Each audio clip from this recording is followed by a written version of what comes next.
Hey guys, welcome to the video. Today we're going to be talking about FRCOY and their annual results report. This is for the year ended August 31st, 2021. Alright, let's get into it. First off, this info is from the annual results announcement for the year ended 31st of August 2021. So that link in the description below. So yeah, if you want to follow along, just click the link and you can look for this document right here. So at the beginning of the document, they talk about the revenue and also the profit for the year. Here you can see these numbers are for the year ended August 31st, 2021, and the ones at the bottom are for the same thing, but for the year 2020. Main takeaway is that the numbers at the top, the numbers right now, they are higher than the past, than the numbers at the bottom. So that's a good thing. Here, this number right here is higher than this number at the bottom. This number at the top is higher than the one at the bottom. So their revenue is increasing as time goes on, and their profits are increasing as time goes on. So that's good. Next, same thing with their cash and cash equivalents. This number is increasing as time went on. So last year they had, well, this is in millions of yen, so you have to add six zeros, but on the balance sheet, it's a little over 1 million for the past. Now it's a little over 1.1 million, so that's good. It's increasing. Same with their total current assets. Assets are increasing. This number is smaller than this number, so it's going up. That's good. Same for total current assets. In the past, it was at about 2.4 million. Now it went up to about 2.5 million. So as long as it's going up, it's good. For their liabilities, we want the opposite. Liabilities are like bills that they have to pay. So here in the past, 2020, I think the one on the left was 2020, right? Yeah, 2020 on the left, 2021 on the right. So in the past, it was at a little over 647K. Now it went down to 581K. So their bills are decreasing.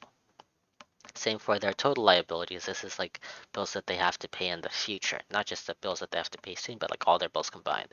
So those bills are going down as well. So before it was at about 1.4 million. Now it went down to 1.3 million. So as long as it goes down, it's good. And also, I like to compare it to the cash. If you look at the cash here, it was at 1 million for August 31st, 2020. So their current liabilities, like their current bills, they can pay for that last year. Same for this year, 1.1 million, little more than that, but they only have about 500,000 in bills. And also for their total liabilities and current liabilities, that is less than their total current assets. It's more than their total assets combined but when it's more than their total current assets, that's pretty good too. And especially if there's a company that can get their total, let me go back, total liabilities, if they can get that number less than their cash, that would be like amazing. But not every company can do that. I think maybe Apple has that. I can't remember the Apple numbers, but anyway, let's keep going. We did that. Next, this is the revenue for the company broken down by company. So this is for 2020, 2021. And we have for Uniqlo Japan, the number is going up. So before it was at a little over 800,000, now it's at a little over 842,000. Same for the Uniqlo International stores. This number is lower than this number, so it's good, it's going up. For GU, same thing. This number here is lower than this number, so it's going up, so that's good. For global brands, this isn't as good. It's in the past it was higher. In the past it was at a little over 109,000. Now it's at a little over 108,000. But I mean that's not that big a deal in my opinion. The main the main store for FRCOY is Uniqlo, and number two is GU. I personally don't know of any of their global brand stores, so yeah, that's not a big deal in my opinion. Plus, the revenue is just it's not that big compared to Uniqlo in general. Like Uniqlo is about it's getting like what about 8 times ish the amount of revenue as global brands, so it's not that important, even though it is like going Anyway, let's go on to the next slide. Next slide is the same thing, but broken down into region. As you can see for 2020, that's here. 2021, it's over here on the right. So as long as these numbers are higher than these numbers, it's good because that means that the revenue is increasing over time. So as you can see here, 806,000 versus 842, that's good. 455 to 532, that's good.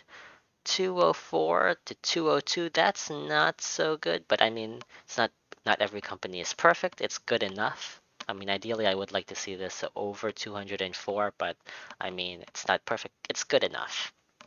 And for North America and Europe, before it was 183,000, now it's 195,000, so that's good. Next slide. This is from a different document. You'll want to look for the fiscal year 2021 fact book. So this, the information from here on forth is from a different link in the website that I linked to you. So look for that. For this, we have the total number of stores for each type of store that FRCOY has. So first up over here, this is the total amount of Uniqlo stores. So main takeaway is for the fiscal year 2021, this year, they had a net change of 60. So that means that the total amount of stores increased by 60 compared to last year. So last year, at the end of the year, they had 2,252 stores, but now they have uh, 2,312 stores, so it's going up, so that's good. And most of these seems to be coming from China. They seem to be expanding in China quite a bit. They went up by 65 stores in China last year. So before it was at 767, and now it's at 832. For the US, that's where I live. I'm in the US right now. They don't seem to be expanding all that much right now. They seem to be closing more stores actually. Stores closed was 8, with only one store open, so they only have 43 stores open right now, with 50 being open last year. So it's not looking really good in the US right now for Uniqlo, but it's looking pretty good in China. So yeah. As for their global brands, that went down by 166 stores, and also for there's this one company in their global brands, Comptior des Coloroner. I can't pronounce it, but this store right here, however you want to say that, that is also going down quite a bit. So their global brands doesn't seem to be doing too well, but their GU stores and their Uniqlo stores, which I think are their main stores, are doing well. So that's fine in my opinion. Overall, in total, the stores went down by 103. So they had 3,527 stores this year at the term end, while last year they had more. They had 3,630. But I mean, it's been a tough year with COVID, and also I think they can get through it. I mean, not every year is going to be perfect for every company. Not every year they're going to be like expanding like crazy. So yeah, this was a tough year, but I think in the future they'll be able to expand more. But maybe not every single year, but on average they will be. So I'm not worried at all. Anyway, next slide. This is the total number of employees. So for Uniqlo Japan, full-time employees that increased by 213, while their part-time employees decreased by 228. So it seems like they increased their full-time employees, but they decreased their part-time employees. As for their other stores like GU and their global brands, those went down by quite a bit for both full-time and part-time. Those went down by 2,351 for full-time, part-time 7,401. So in total, everything combined, full-time went down by 2,136, and part-time went down by 7,629. So that this is not good, but I think that in the future they'll be getting more customers once the COVID thing dies down and people start going out more and shopping more. So I think in the future, in the years to come, they'll be fine. Let's see. Let's keep going. Next yeah. So their CEO, Tadashi Yanai-san, Mr. Tadashi Yanai, he has let's see, 22, little over 22 million shares of Uniqlo, and that is a little over 21% stake in the company, which is really good.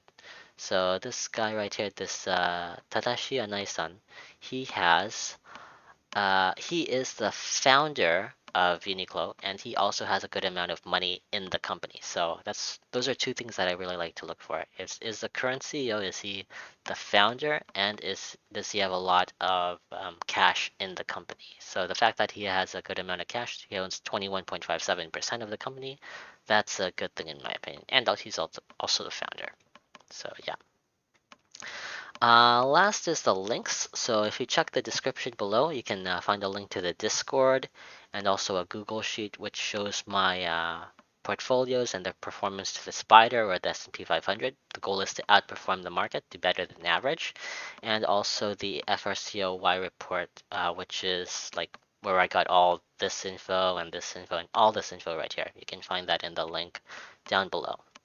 And also, last but not least, I wanted to add a little bit more variety to the channel. So I'm still going to be uploading stock videos, but I just wanted to see how workout videos would do, maybe some video games, and also do some Japanese learning. These are like some of my hobbies, some of my other hobbies besides stock. So I'll be uploading a little bit of these, and I'll just see how it goes. Maybe I'll continue with them, maybe I'll stop with them, but yeah. Anyway, more stock videos to come and maybe some of this stuff right here. Anyway, that's it for today's video, and I'll see you guys in the next one. Bye.